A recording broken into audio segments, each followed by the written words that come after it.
La nuit du 29 novembre 1824, je me trouvais avec mon maître et ses deux associés, Manuel Mendoza et William Box, autrement dit Bill Barbe-Bleue, à leur mine d'or située au Mexique.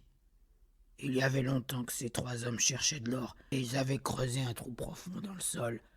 Le matin du 29, ils en découvrirent enfin. Leur richesse était désormais faite. C'est alors que Manuel Mendoza demanda à Bill Barbe-Bleue de faire une promenade avec lui. Lorsque je m'aperçus qu'il ne prévenait pas mon maître, je les suivis à leur insu. Je les entendis comploter l'assassinat de Luc l'ermite pour se partager l'or à deux. Où est le témoin Mendoza? Gardien, veillez à ce qu'il ne quitte pas le tribunal. Mais, profitant de l'inattention générale, l'homme s'était faufilé jusqu'à la sortie. Je me rendis alors auprès de mon maître et tentai par tous les moyens de lui faire comprendre que ses associés étaient des hommes dangereux. Mais en vain. Il ne me restait plus qu'une solution, ne jamais le perdre de vue. À 7 heures du soir environ, mon maître se tenait en haut du trou, remontant Bill Barbe-Bleue. Alors que Bill était à mi-chemin de la surface, je vis Mendoza sortir de la hutte où nous vivions. Il croyait que Bill était parti.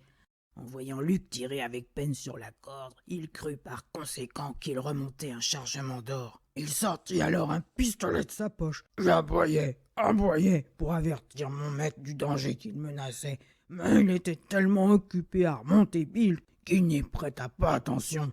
Je le mordis brutalement à la jambe. Il lâcha la corde et se retourna. Et alors, crash, Bill s'écrasa au fond de la mine et se tua. « Mais tu as tué Bill Barbe-Bleue. Il est de mon devoir de prévenir la police. » C'est pourquoi nous prîmes la fuite en secret avant le retour de Mendoza et parvînmes jusqu'en Angleterre. Il rasa sa barbe et devint ermite. Et depuis plus de 15 ans, nous sommes restés cachés. C'est là tout ce que j'ai à déclarer. Et je jure que tout ceci est la stricte vérité.